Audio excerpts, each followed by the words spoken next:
आज का मौजू पुराने अहदनामा में से सलातीन की दूसरी किताब है। 5वें बाब की 20वीं आयत से लेकर 27वीं आयत तक हम तिलावत करेंगे। और आज का जो टॉपिक है, मौजू है हमारे दरमियान, वो है अलीशा नबी का खादिम जहाजी,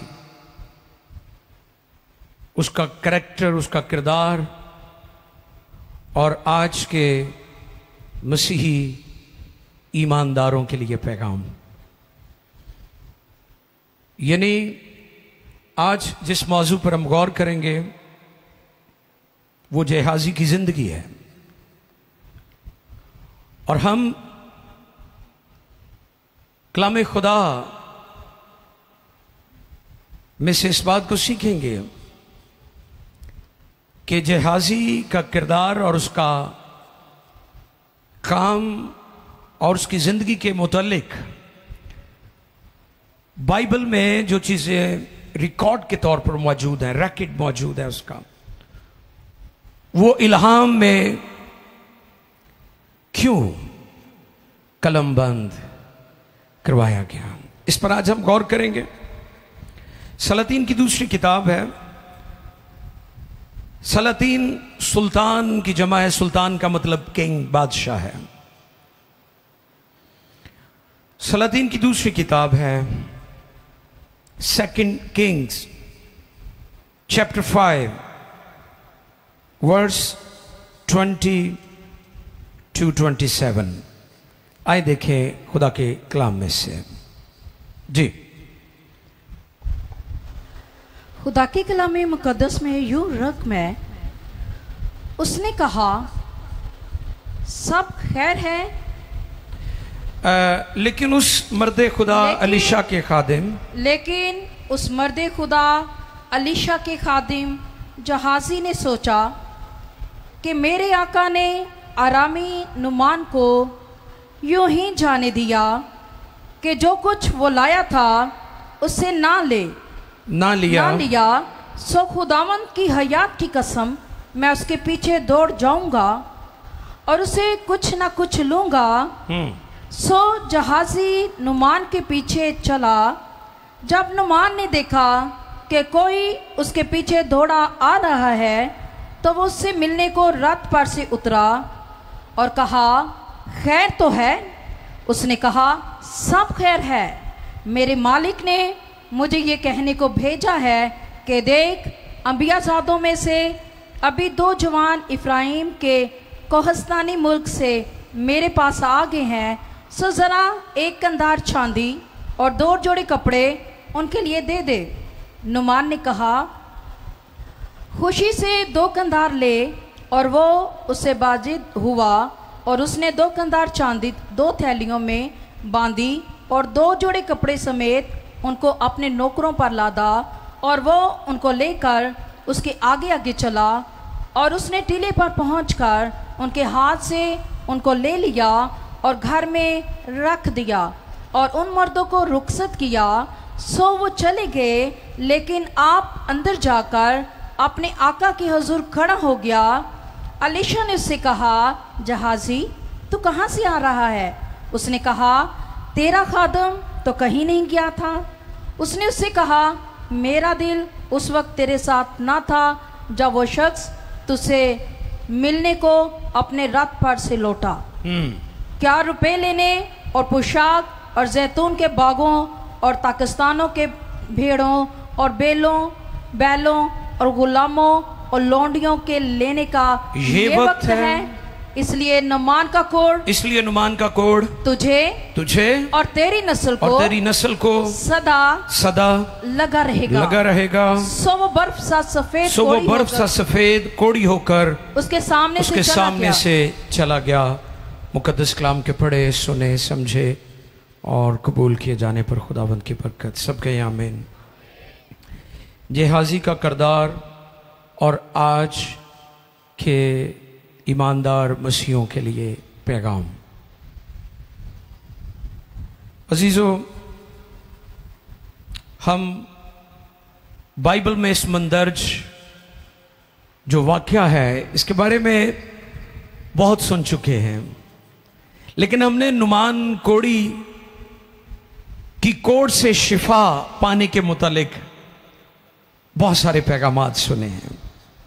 लेकिन आज एक और अंदाज में हम इस पैसेज पर गौर करेंगे। कलाम खुदा में से जो पैसेज, जो पैराग्राफ, जो कलाम का हिस्सा आपके लिए पढ़ा गया है, यह बात गौर तलब है कि हिस्ट्री में, तारीख के अंदर हमें शायद कोई और मिसाल मिलती हो कि किसी बादशाह ने किसी दूसरे मुल्क के बादशाह को लेटर लिखा है, और जो लेटर का मौजू है, टॉपिक है, वो क्या है कि मेरी फौज का जनरल सिपा सलार है, कमांडर है, वो चीफ ऑफ आर्मी है और वो कोड़ी है, और मेरे इस जनरल को जो सिपाही सलार है फौज का, इसको कोड है, और मैं दरखास्त करता हूं कि तू इसके कोड से इसे शिफा दे दे। कभी सुना आपने हिस्ट्री में या पढ़ा हो कि किसी किंग ने, किसी बादशाह ने किसी दूसरे बादशाह को खत कलम बंद किया हो? नहीं मिलेगी ऐसी हिस्ट्री। बाइबल में यह बात लिखी हुई है। यानी नुमान जो अपने किंग बादशाह के नजदीक बड़ा मुकर्रम था, बड़ा मोतबर था, काबिले इज्जत था, रिस्पेक्टफुल था, उसने अपने मुल्क के लिए बहुत सारी जंगें जीती थी, जंगें लड़ी थी, लेकिन अफसोस कि वो कोड से भरा हुआ था। और आपको पता है नुमान के नाम का मतलब, जो इब्रानी लफ्ज है, इसका मतलब है पसंदीदा, खूबसूरत, गुड लुकिंग। हम कहते हैं ना हसीनो जमाल, हसीनो जमील, ब्यूटीफुल, प्रिटी। कितना खूबसूरत है ये नौजवान, कितनी खूबसूरत है ये बेटी या बहन, कितने खूबसूरत है ये बच्चे। उसके नाम का मतलब ये है, लेकिन कोड ने उसकी सारी पर्सनैलिटी का बेड़ा गर्क कर दिया है। और यही काम गुनाह हमारी जिंदगी में करता है। हम दिखने में खूबसूरत नजर आते हैं, लेकिन कोड यानी गुनाह का कोड हमारी पर्सनैलिटी का सत्यानाश कर देता है। ऑफिशियली अच्छा, शाह इस्राइल को मिसअंडरस्टैंडिंग हुई। उन्हें जो इस लैटर नू सुनिया, जड़ा उन्हें भेजा गया, उन्हें अपने कपड़े पाड़ ले। हैरानी की बात है, बादशाह ने रिक्वेस्ट की है कि मेरा जनरल कोड़ी है और उसे कोड से शिफा दे दे, और बादशाह को क्या हुआ, उसने कपड़े फाड़ लिए। बादशाह को मिसअंडरस्टैंडिंग यह हुई कि शायद शाह आराम जंग के बहाने ढूंढ रहा है,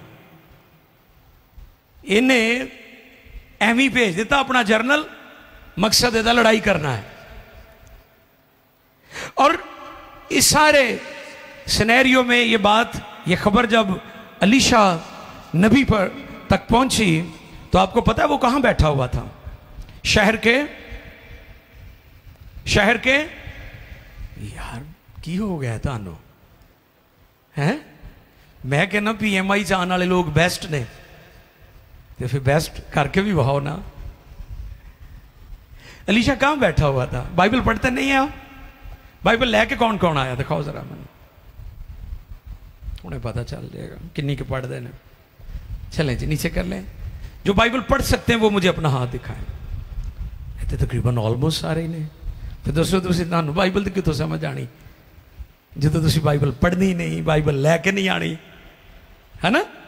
नालायक स्टूडेंट जो है अपने साथ बुक्स नहीं लेकर आता, लेकिन लाइक स्टूडेंट अपनी किताबें, अपने नोट्स अपने साथ रखता है। बेशक डिजिटल दुनिया आ गई है, लोग अपना कंप्यूटर, अपना टैबलेट अपने साथ रख लेते हैं, नोट्स उसमें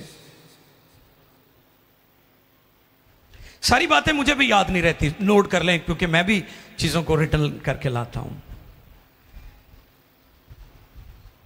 नुमान जब आया, बादशाह ने कपड़े फाड़े तो अलीशा तक ये खबर पहुंची। और अलीशा कहां पर बैठा हुआ था जी? अलीशा आज के खादमों के लिए पैगाम देता है, वो दरबारी पादरी नहीं था, उसने शहर के बाहर ही एक टेंट लगाकर अपनी दुनिया आबाद की हुई थी। वो बादशाहों के हुजूर नहीं रहता था, वो खुदा के हुजूर रहता था। आपको पता है एलिया नबी भी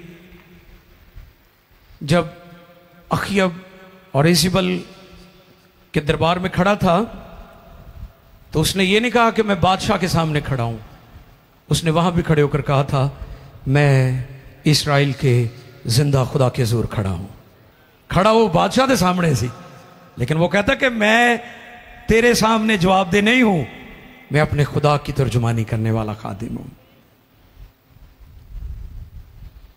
अलीशा ने पैगाम भेजा, बादशाह ये तेरा केस नहीं है, ये मेरा केस है। ये तेरा मामला नहीं है, ये मेरा मामला है। इसे तूने डील नहीं करना, इसे मैंने डील करना है। और फिर नुमान अपने फौजी अपनी चीजें लेकर अलीशा नबी के पास चला गया। और जब अलीशा के पास पहुंचा तो अलीशा ने क्या किया? उसे कहा, तूने क्या करना है? दरियाए यर्दन, जॉर्डन रिवर में जाकर 7 गोते तूने मारने हैं। मुझे फिर यह बात याद आ जाती है, कई लोग तौबा पानी के बपतिस्मे की और गोते के बपतिस्मे की मुखालफत करते हैं। उनके लिए मेरा पैगाम यह है, शिफा पानी में नहीं थी, शिफा खुदा के हुक्म में थी। निजात पानी में नहीं है, निजात खुदा के हुक्म में है। पानी के बपतिस्मे का हुक्म दिया गया है, ये ऑप्शनल नहीं है, ये एसेंशियल है, ये लाजमी है। और हर वो शख्स जो तौबा करता है उसके लिए लाजिम है वो गुनाहों की माफी के लिए नई पैदाइश का गुस्ल यानी पानी का बपतिस्मा ले। उसने इसका भी बुरा माना नुमान ने, और वो नाराज होकर चल पड़ा। उनके गल नहीं बननी थे। और जब उसके मुशीरों ने, उसके साथी जो फौजी ऑफिसर्स थे, उन्होंने कहा कि आका अगर वो कोई बड़ा हुक्म देता तो वो भी तो करना था ना, तू हमारे कहने पे ये कर ले। और जब उसने 7 गोते लिए तो कलाम फरमाता है कि उसका जिस्म जो है वो बच्चे की मानिंद बिल्कुल पाक साफ हो गया, कोड चला गया। अब हम अपने मैसेज की तरफ आते हैं। जब वो आया था वो गैर कौम से था, रमून देवता का वो पुजारी था। नोट कर लें, बुत परस्त था, गैर कौम था, रमून देवता की पूजा पाठ वो करता था। उसने कहा अलीशा से कि मेरे मालिक, मैं जान गया हूं कि इस्राएल में जिंदा खुदा है। देखिए जरा उसकी फेथ स्टेटमेंट शिफा पाने के बाद। 15वीं आयत पढ़िए जी, सलातीन की दूसरी किताब 5वें बाब की 15वीं आयत। फिर वो अपने जलवा के सब लोगों समेत, हाँ जी, मर्दे खुदा के पास लौटा। हाँ, अलीशा के बारे में क्या लिखा है? मर्दे खुदा के पास सोच समझ कर हमें लोगों को मर्दे खुदा कहना चाहिए। मर्दे खुदा के पास लौटा और उसके सामने खड़ा हुआ और कहने लगा, क्या कहने लगा? कि देख अब मैंने जान लिया कि इस्राएल को छोड़ और कहीं रूहे जमीन पर कोई खुदा नहीं, इस्राएलियों का खुदा जिंदा खुदा है। आमीन। That was the faith statement. Conclusion, नतीजा, उसने अपनी शिफा मौजे के दौरान जो नतीजा निकाला वो ये था कि यहोवा ही जिंदा खुदा है। उसने कहा यहोवा खुदा के बगैर, उसके अलावा, उसके सिवा यूनिवर्स में कायनात में कोई और खुदा नहीं है। जिंदा खुदा, लिविंग गॉड। और 16वीं आयत में फिर एलीशा ने भी बड़ा काम किया। सुने जरा, 16वीं आयत पढ़ें जी। लेकिन उसने जवाब दिया, हाँ जी, ये एलीशा की स्टेटमेंट है। उसने जवाब दिया, खुदावंत की हयात की कसम, खुदावंत की हयात की कसम, जिसके आगे मैं खड़ा हूँ, मैं कुछ नहीं लूंगा। हाँ, वो क्या लाया था? सोना लाया था, चांदी लाया था, कीमती कपड़े लेकर आया था ऑनर करने के लिए, ऑनर करने के लिए। लेकिन और उसने उससे बहुत असरार किया, उसने उससे बहुत असरार किया कि ले, पर उसने इनकार किया। किसने? एलीशा ने। एलीशा नबी ने।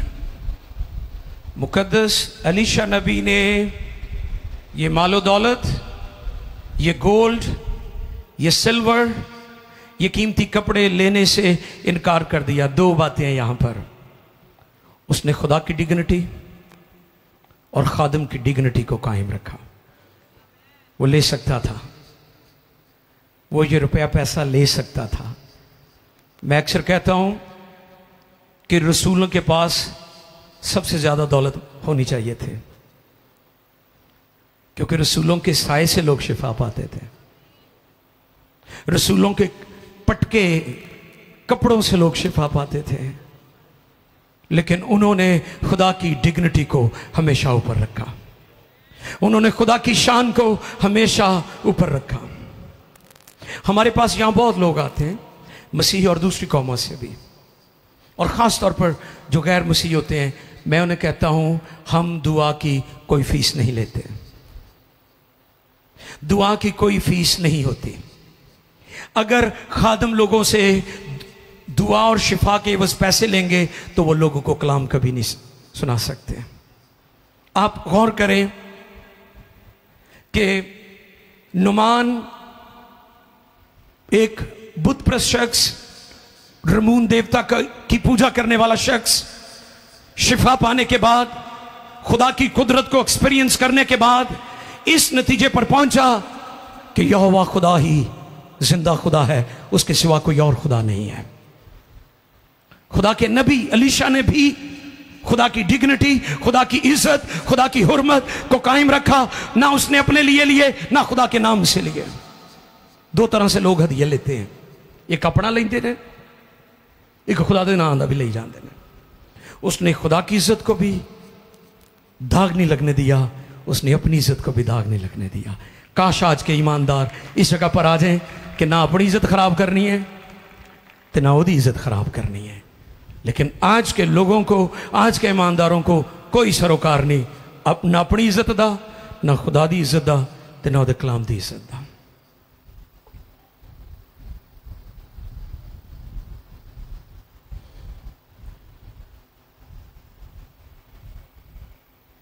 नुमान को खुदा की जात का मुकाशफा मिल गया।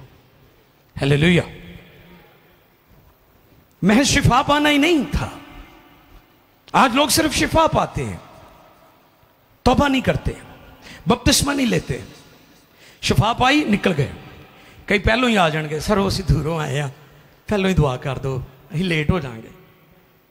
मैं उनको कहता हूं, जी नहीं, हमारा मकसद सिर्फ आपकी जिस्मानी शिफा नहीं है। हम ये चाहते हैं आप कलाम सुने ताकि आपकी रूह भी निजात पा जाए। इसलिए वो खादमीन जो सिर्फ दुआ करते हैं लोगों को, कई पास्टर भी घर विजिट करन जाते हो, दुआ ही कली करते हैं।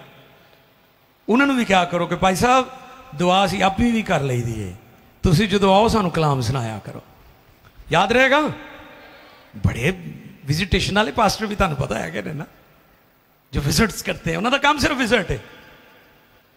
तो जे तुम उन्होंने अपने घर बुलाते हो तो भाई तुहाडी अपनी जिम्मेदारी है। मैनू नहीं कहना साडा साइकिल लै गए ने। पिछे जे एक मैनू 30 नंबर गली चो किसी ने दसिया जो साडा साइकिल ही लै गया। मैं क्या तुम मेरे मशवरे ते उन्होंने घर बुलाया सी। तो इसलिए घरों में जो खादिम आते हैं उनके बारे में भी जरा थोड़ा खबरदार हो जाए। तो सारे अगे शेर भी ना कर दिया करो, मेरे ते हथ रख के दुआ करो। हद तो बगैर कई लोगों को नहीं समझ आती।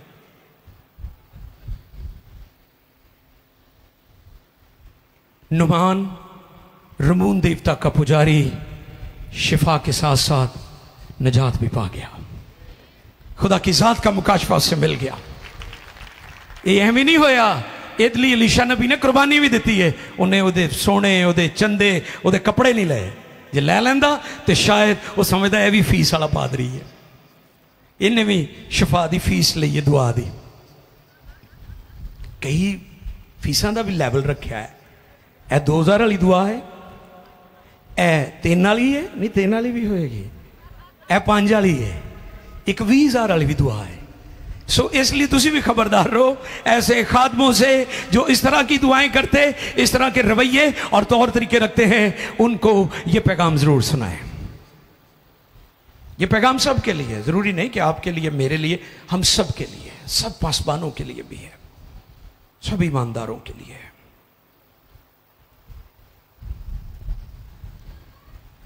नुमान से अलीशा ने कुछ नहीं लिया, लेकिन नुमान क्या कहता है फिर? 20वीं आयत पढ़े, सॉरी 20वीं अभी नहीं, अभी 16वीं आयत मुकद्दसा पढ़े, 16 जी 17 है। तब नमान ने कहा जी, हाँ अच्छा, जी 17 आयत जी प्लीज। तब नमान ने कहा अच्छा तो मैं तेरी मिन्नत करता हूँ कि तेरे खादम को 2 खच्चरों का बोझ, हाँ 2 खच्चरों का बोझ मट्टी दी जाए। हाँ जी मट्टी दी जाए, क्योंकि तेरा खादिम अब आगे को खुदावंद के सिवा, हालेलुया, यहोवा खुदा के सिवा किसी गैर माबूद के किसी ओदल भी गैर माबूद हो गए। हालांकि वो रमून देवता का पुजारी था, उसने कहा वो गैर माबूद हो गए हैं, क्योंकि जो तेरा माबूद है, जो तेरा खुदा है, अब वो मेरा भी खुदा है। यहोवा खुदा जिंदगी का मंबा, शिफा और मौजज़ात का खुदा, अब वो मेरा खुदा है।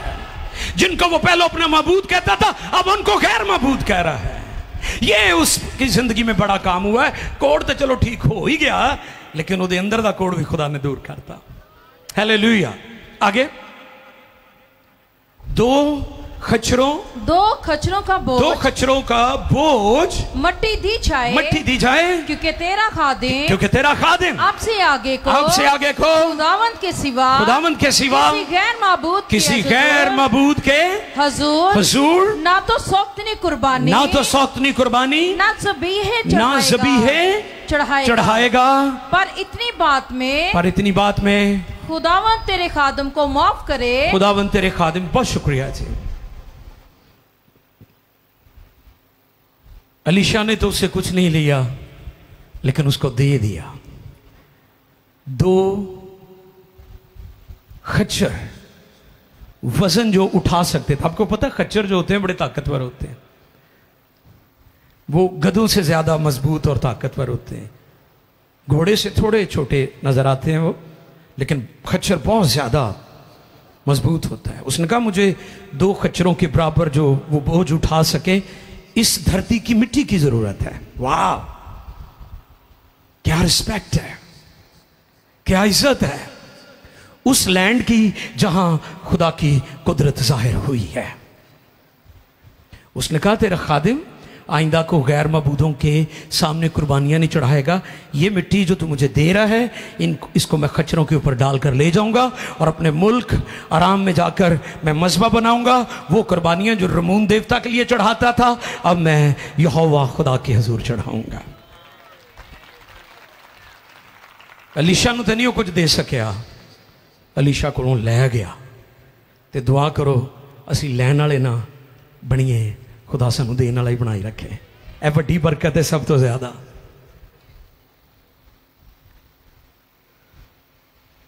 Doctor KL. नासर ने कहा था कनाडा के अंदर एक डोनर्स कॉन्फ्रेंस में, किसी ने मुझे बताया, उन्होंने कहा कि आप देते रहे, आपका बिगड़ा कुछ नहीं, क्योंकि आपके पास बहुत ज्यादा था। हम लेते रहे, साडा बनिया कुछ नहीं, क्योंकि सानू लैन की आदत पई हुई है। आप इस पैगाम से इस बात को आज लेकर जाएं कि हमने देने वाले बनना है, लेने वाले नहीं बनना।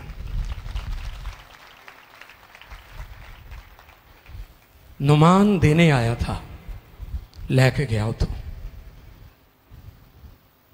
अलीशा नबी ने अपनी इज्जत और खुदा की इज्जत को दाग नहीं लगने दिया। आप भी अपनी जिंदगी पर गौर करें कि क्या हमारी जिंदगी से खुदा के नाम की बदनामी तो नहीं हो रही।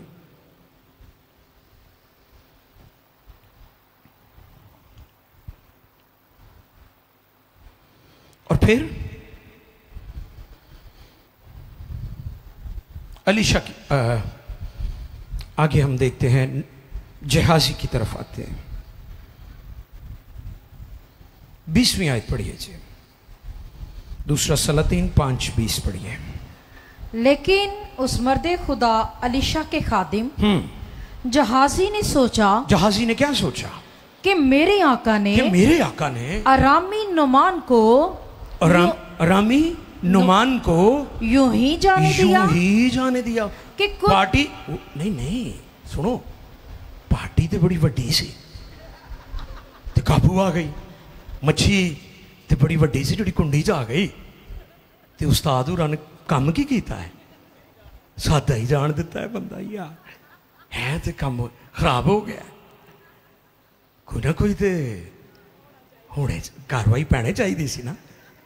उन्हें आख्या ना ना ए सीक्रेट ही करांगे हुण आपां, हाय लुक के आप किहड़ा किसी को दसना है, सीक्रेट कर रहा है। फिर क्या वो करता है, वो इसके पीछे दौड़ा। सुने जरा, हाँ जी, मेरे आका ने तो अरामी नुमान से यूं ही जाने दिया कि जो कुछ वो लाया था उसे ना लिया। सो खुदावंद की हयात की कसम, हुण वो भी कसम खान ला पिया। वेखो यार हाल वेखो लोकां दा, रब नूं विच रख लैंदे ने अगे। सो खुदावंद के हयात की कसम, मैं उसके पीछे दौड़ जाऊंगा और उससे जो कुछ ना कुछ लूंगा। सो जहाजी नमान के पीछे चला। जब नुमान ने देखा कि कोई उसके पीछे दौड़ा आ रहा है तो उसके मिलने को रथ पर से उतरा। नजात दा काम हो जाए ना ते बड़े बड़े जरनल भी हलीम हो जाते हैं। तुहानूं पता जनरलों की तबीयत होर तरह की होंदी है।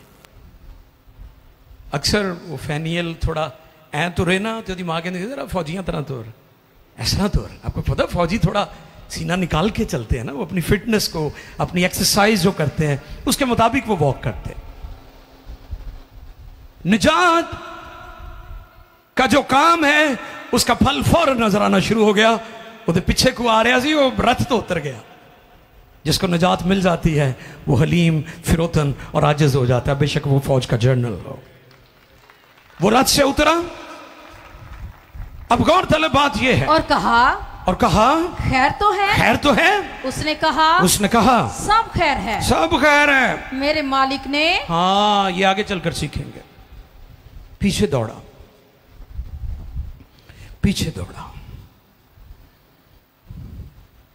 आज कितने मसीही हैं जो ख्वाहिशों के पीछे दौड़ रहे हैं।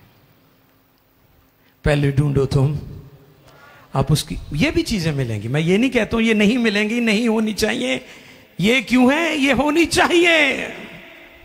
ईमानदार का लिबास अच्छा होना चाहिए, ये उस खुराक अच्छी होनी चाहिए, उसके पास अच्छा घर होना चाहिए, उसका लाइफस्टाइल अच्छा होना चाहिए, लेकिन उसकी नजरें खुदा की तरफ होनी चाहिए।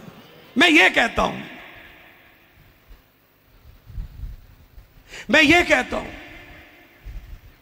अब अलीशा नबी नुमान और उसके फौजियों को रुखसत करने के बाद दुआ में ठहर गया। ये शख्स भी वहां दुआ में ठहरा हुआ था। इसलिए तो अलीशा ने अलहदा अपना टेंट लगाया हुआ था कि ना मैं किसी ना बवा, ना मैं मीटिंग करा, ना मैं किसी ना सियासी गल्लां करा, ना किसी दी चुगलियां करा। मैं अलहदा बह के दुआ ही करता रहांगा। और वो दुआ में ठहर गया और जहाजी भी दुआ च ठहरिया हुआ। तो अचानक ज़हन च गल चल रही है, अच्छा बंदा बैठा इबादत च, बैठा गिरजे आ ते ज़हन चलन दिया कि उस्ताद होरां ने कोई शै भी नहीं लई, वो दुआ च उन्हें उठाया होया है, उसका ज़हन किसी और पासे है। कई लोग चर्च में बैठकर भी उनका ज़हन कहीं और होता है, और पासे चल रहा होता है।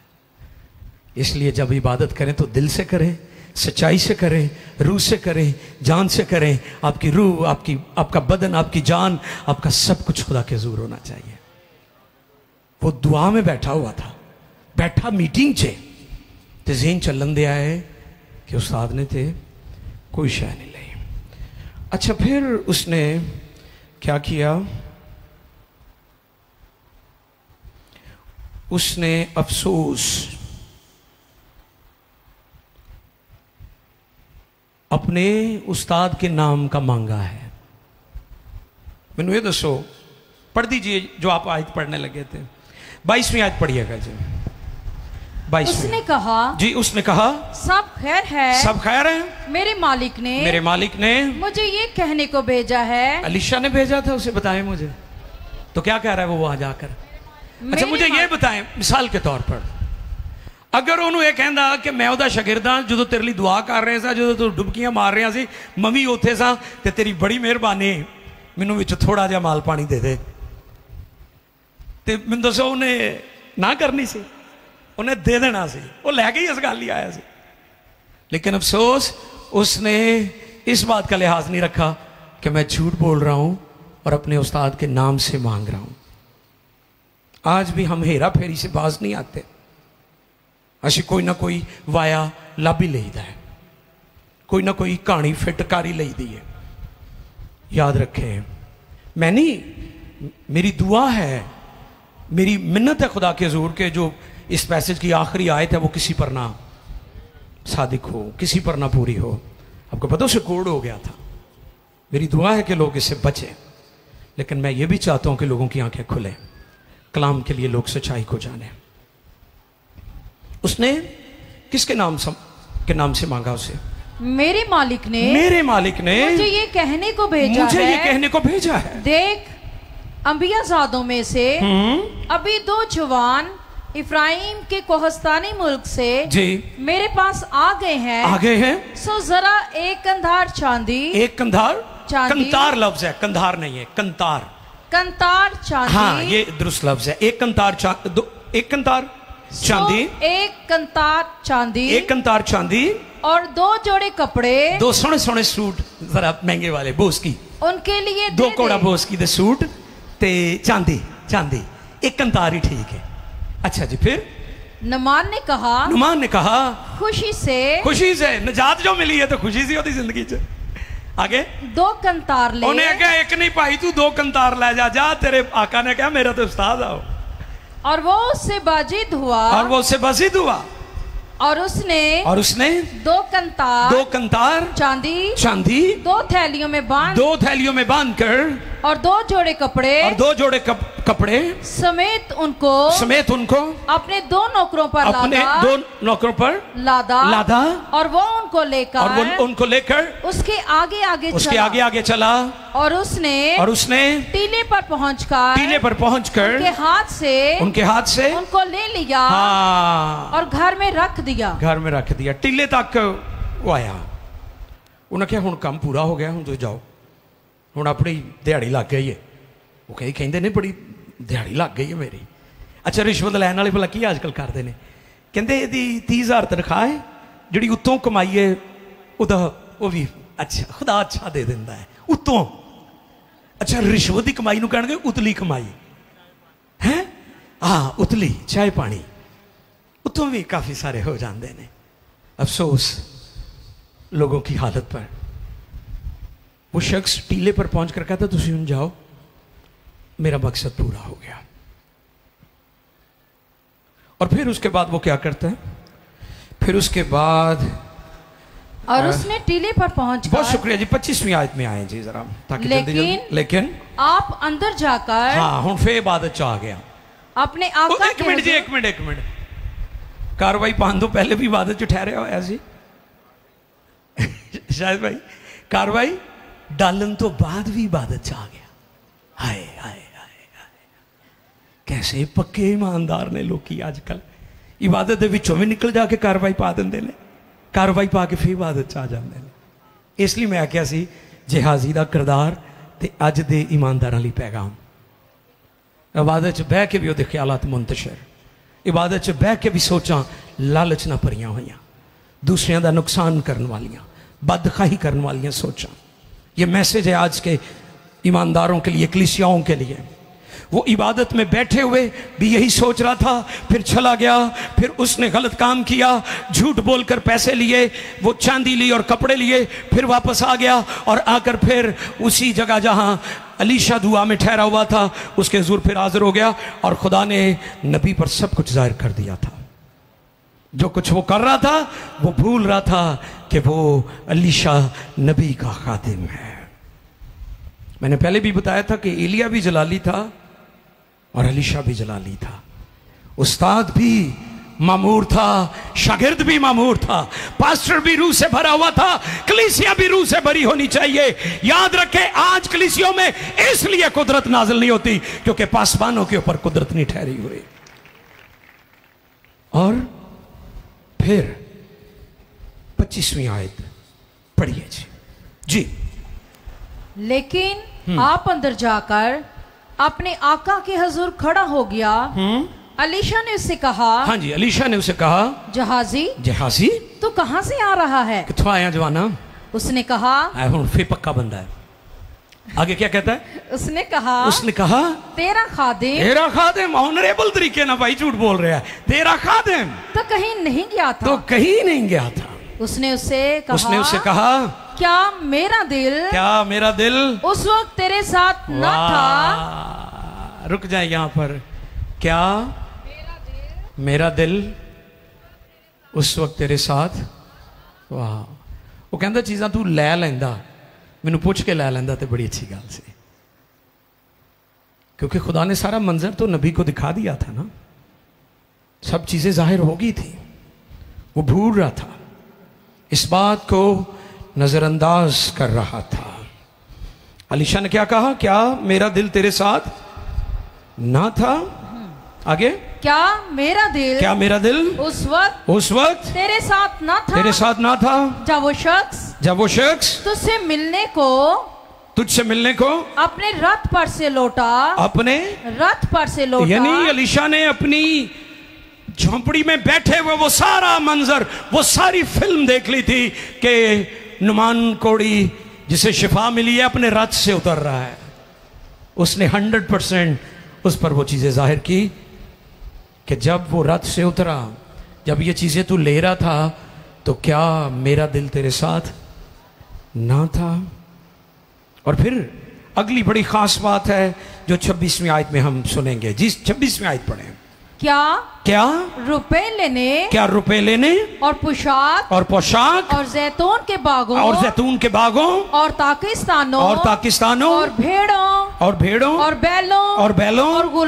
और गुलामों और लौंडियों के लेने का ये वक्त है। सवाल किया उन्हें, हर शायद एक वक्त होता है, एक कोई रट्टा नहीं होने चाहिए। उसने उसे सिखाया है, क्या ये वो वक्त है? मेरे अजीजों, हमें आज इस पर गौर करना है कि क्या ये वो वक्त है। मिसाल के तौर पर मैंने अक्सर देखा है फौतगी वाले घर इबादत चंदा चुक रहे होंगे ने। सुनो मेरी गल ध्यान ना, मेरा टारगेट किसी डिनोमिनेशन की बात करना नहीं, मैं पहले भी आपको बताता हूं हम सब चर्चेस की इज्जत करते हैं। क्या फौतगी वाले घर च जदों वो टुटे हुए ने, ब्रोकन ने, अफसुरदा ने, हदिये दा ताल्लुक तो खुशी नाल है, खुदा खुशी से देने वालों को। ते मैनू ये दसो, जिदा प्यो, जिदी मां, जिदा भरा, जिदी भरजाई, जिदा रिश्तेदार, जिदा बच्चा दुनिया तो चला गया है, तुसी चंगे लगदे हो? पादरी साहबान से मेरा सवाल है कि वहां पर हदिया उठा रहे हैं आप। ये अफसोसनाक हालत है लोगों की। उसने कहा कि ये वक्त है कि तू वहां पर चला गया है और तू पैसे मांग रहा है, तू चांदी मांग रहा है, तू कपड़े, ये वो वक्त है। अफसोस। और मैं आपको यह ताकीद करना चाहता हूं, कोशिश करें जिस घर में फौत हुई वहां खाना भी ना खाया करें। यह दुख की बात है कि आज बहुत सारी ऐसी रसूमात और ऐसे तौर तरीके जो दूसरे अदियान के थे, दूसरे मज़ाहिब के थे, वो मसीहों ने भी अपना लिए हैं। बकायदा जनाब रोटियां पक दियां ने, कई किस्म दी रोटियां। मैनू पता लगे लाहौर च तो पूरा इंतजाम होंदा है खाबियां दा, कोई मर जावे तो उत्थे पहलों मरे होंदे ने, ते शर्म नहीं आती लोगों को, उत्थे रोटी लिए बड़े मज़े नाल बह जाते हैं, बड़े संवारे होके फिर बोटी भी मांगते हैं, उससे भी ज़्यादा शर्म की बात। और उतो रोटी खा के कहेंगे कल्ले चौल ही सानू दिते इन्होंने। ये गिरी हुई हालत है लोगों की। नबी ने जिहाजी से कहा क्या ये वक्त है? मैं आपसे पूछता हूं क्या ये वक्त होता है कि आप इस तरह की जगह पर बैठकर इस तरह की गुफ्तगू करें? क्या ये वो वक्त है कि हम इस किस्म की हरकतें करें? नबी ने उसे कहा क्या ये वो वक्त है? ये तो दुआ का वक्त था, तू दुआ चो उठ के निकल गया, तू इबादत करदा चंगा भला किहड़े काम नूं पै गया? तेनू इस काम लिए मैं असाइनमेंट दी, तू तो मेरा मददगार है, तू तो दुआइया सूरमा है, तू तो मेरा प्रेयर पार्टनर है, तू होर पासे भजा फिरने। क्या ये वो वक्त है?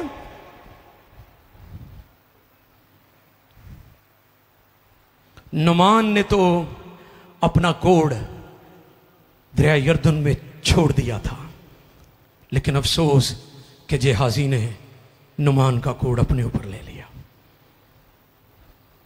अफसोस कि रमून देवता की पूजा करने वाला बुत परस्त जर्नल जिंदा खुदा की जात का मुकाशफा पाकर चला गया, लेकिन जिहाजी जिंदा खुदा को मानने वाला शख्स, नबी के हजूर रहने वाला शख्स बेदीनी की हरकतें कर रहा है। अफसोस आज भी बेशुमार लोग मैंने देखा है गैर कौमी शिफाएं और निजात पा जाती है, साढ़े उत्थे दे उत्थे ही रह जाते हैं जिहाजी की तरह।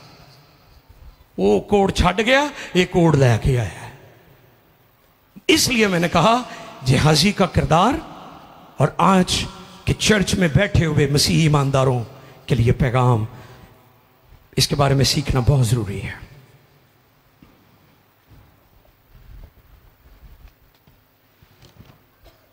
आज पैगाम थोड़ा सा लंबा है, बुरा तो नहीं मना रहे, समझ आ रही है? खुदा के पाक रूह के लिए जोरदार तालियां मिले।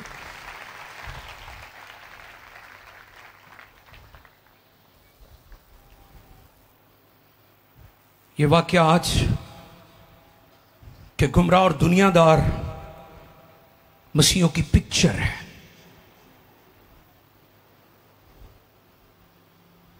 की फायदा उस चांदी दा, उन्हां सूटां दा जे जिहाजी नूं कोड़ ही पैना सी? की फायदा उन्हां खाबियां दा, वो ठाठ बाट, वो जेंटरियां, वो सोहने सोहने घर जड़े जिहाजी वाले तरीके नाल हासिल किए ने। नतीजा की निकलिया? कोड़ पै गया। अफसोस। जिहाजी रियाकार शख्स था, डबल स्टैंडर्ड, गैर मबूदों को मानने वाला खुदा की जात के मुकाशफे को हासिल कर देता है, और जिहाजी खुदा की सच्चाई को भूल जाता है। जिहाजी कोड़ से बच सकता था अगर दो जगह पर झूठ ना बोलता। कहां कहां?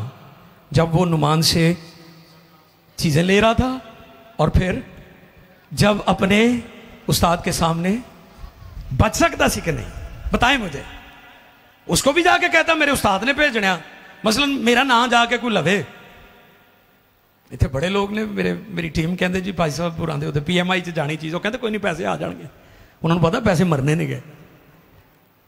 अगर आपके आका या आपका कोई उस्ताद है या आपका वालिद है, आप उसका नाम जाकर लेते हैं कि जी मेरे बिन मैंने भेजा चीज़ां दे दो, इसे बिल पे कर देंगे, वो दे देंगे। वो आपके अबू की इज्जत करते हैं, वो आप क्या जो खानदान का सरबराह उसको जानते हैं। वो कोड से बच सकता था। ऐसा ही है ना? दो डाकू थे यीशु मसीह की दाहिनी और बाईं तरफ। एक डाकू ने क्या कहा? जी हाँ, वो यीशु मसीह पर तानाज़नी करने लगा कि अगर तू खुदा का बेटा है खुद भी बच। वो भी बच सकता ही जब दूसरा डाकू बच गया जिसने कहा था तू आज ही, उसने कहा जब तू अपनी बादशाही में आए तो मुझे, और यीशु ने कहा तू आज ही मेरे साथ, वो बच गया। तो क्या वो डाकू जो तानाज़नी कर रहा है वो नहीं बच सकता था? वो बच सकता था, लेकिन वो अपनी हरकतों और अपनी स्टेटमेंट और अपने ईमान के सबब से जहन्नुम में गया। नुमान कोड़ी अपना कोड दरिया यर्दन में छोड़ गया, लेकिन अफसोस गेहाजी उसी कोड को वापस ले आया। लालच क्या है? बुत परस्ती के बराबर। उन्हें बुत परस्ती छाड़ देती ते इन्हें, हाँ, नुमान बुत परस्त था, रुमून देवता का पुजारी, उसने बुत परस्ती, और गेहाजी ने शुरू कर रही। यह किड्डी माड़ी गल है कि मसीहा ने पहले लोगों को बुत परस्ती छुड़ाई है तो आप करन दे। यह है कि नहीं बात? मसीहों ने दुनिया को पैगाम दिया है कि मसीही प्रस्तिश रूहानी प्रस्तिश है, इसमें बुद्ध, तस्वीर, लकड़ी, पत्थर कोई चीज नहीं है, ये रूहानी प्रस्तिश है। गेहाजी पर अफसोस, उसने अपने नाम से नहीं अलीशा के नाम से सब कुछ मांगा है। उसे मिल सकता था अगर वो रास्ते से चलता। नुमान भी सोचता होगा कि एक किड़ी गल है, पहलों ये आका ने ना करती है तो हुण इहनूं पिछे भेज दिता है। गेहाजी रथों के पीछे भाग रहा था। आज भी मसीही बेचैनी में रहते हैं, अबतरी में रहते हैं, तजब्जुब में रहते हैं, अफरा तफरी में रहते हैं कि किसी तरीके ना मेरा किते हाथ पै जाए और मैं दौलतमंद हो जाऊं। लोगों का फोकस दौलत है, वो फोकस कर रहे हैं, वो मरकूज की हुई उन्होंने अपनी नजरें दौलत और ख्वाहिशों के लिए, वो ख्वाहिशों के पीछे भाग रहे हैं। मैं पैगाम को थोड़ा मुख्तसर कर रहा हूं, जल्दी जल्दी। सब चीजें मिल तो गई मगर कोड लग गया। खुदा नाराज हुआ। जैसा मैंने कहा कि गेहाजी रियाकार शख्स था, दो चेहरे थे उसके। कितने?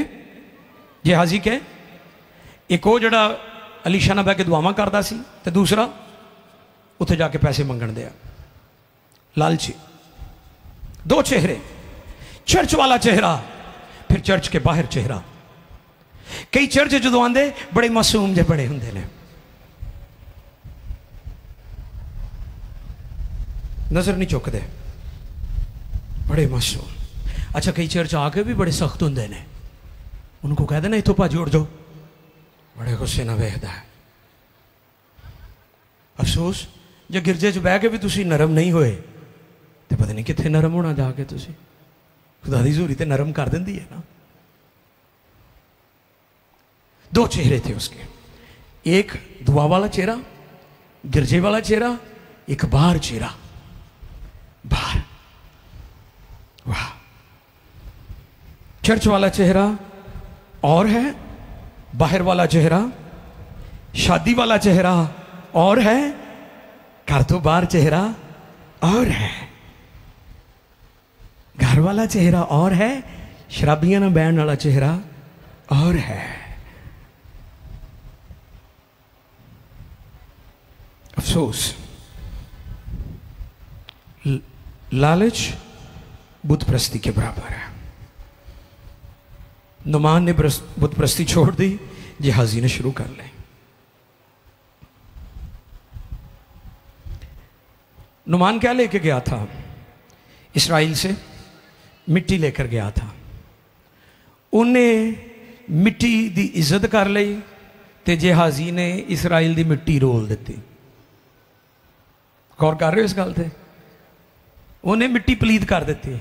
हो सकता जो उन्होंने खचरां दे उत्ते मिट्टी लद्दी होए पानी सुटते होण कि इनू थापड़िया जाए, राह दे विच किते डिग ना पवे, इहदी बेहरमती ना हो जाए।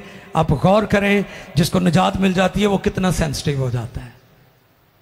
नुमान कोड़ी इतना सेंसिटिव हो गया कि वो उस मिट्टी को बड़ी अकीदत से लेकर जा रहा है, तो इत्थे वो भी है जोड़ा मिट्टी नू पलीत करन दिया है। आखिर है मेरे मैसेज का, आखिरी बातें हैं। क्या ये वो वक्त है? हमें लोगों को मुतासर करना है और मसीह की आमदे सानी के लिए अपने आप को तैयार भी करना है। ये वो वक्त नहीं है कि आप बरगश्ता हो, ये वो वक्त नहीं कि आप गुमराह हो। ये ना होवे कि बादशाही दे बेटे बादशाही तो बाहर रह जान ते जड़े दूसरियां कौमां ने खुदा दी बादशाही च आ जान। ये हो रहा है। हमारे बहुत सारे मसीह नाम नहाद, उसमें खादमीन भी हैं, उसमें पास्टर्स भी हैं, उसमें मुकद्दसीन भी हैं, उसमें वर्शिपर्स भी हैं, म्यूजिशियंस भी हैं, हम सब शामिल हैं। अगर आप गौर करें तो आज हम मिट्टी पलीद कर रहे हैं। गैर कौमें हमारी मिसालें देती थी, हम झूठ नहीं बोलते, हम कसम नहीं खाते, हम बदखाई नहीं करते। आज कहां खड़ा है चर्च? आज चर्च को खबरदार होने की जरूरत है। जहाजी वो किरदार है जो हमें अलर्ट करता है, हमारी आंखें खोलता है। आज के ईमानदार को समझने की जरूरत है। और सब खड़े हो जाएं, कोई किसी की तरफ ध्यान ना दे प्लीज। हमारा एक बहुत बड़ा प्रॉब्लम है, हम दूसरों की तरफ हमेशा देखते, अपनी तरफ नहीं देखते। सब खड़े हो जाएं जो बैठे थे, काफी देर से आप बैठे हुए हैं। आंखें बंद कर लें, अपने अंदर झांकें। इंसान सबसे ज्यादा अपने बारे में खुद जानता है, दूसरे नहीं जानते।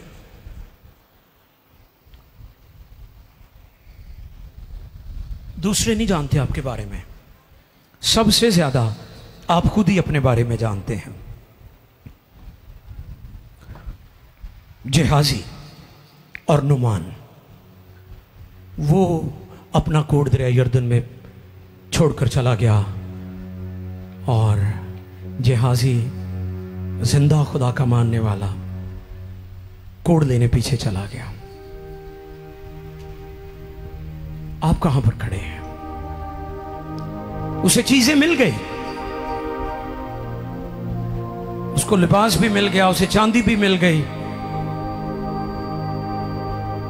लेकिन कोड मिल गया, कोड लग गया।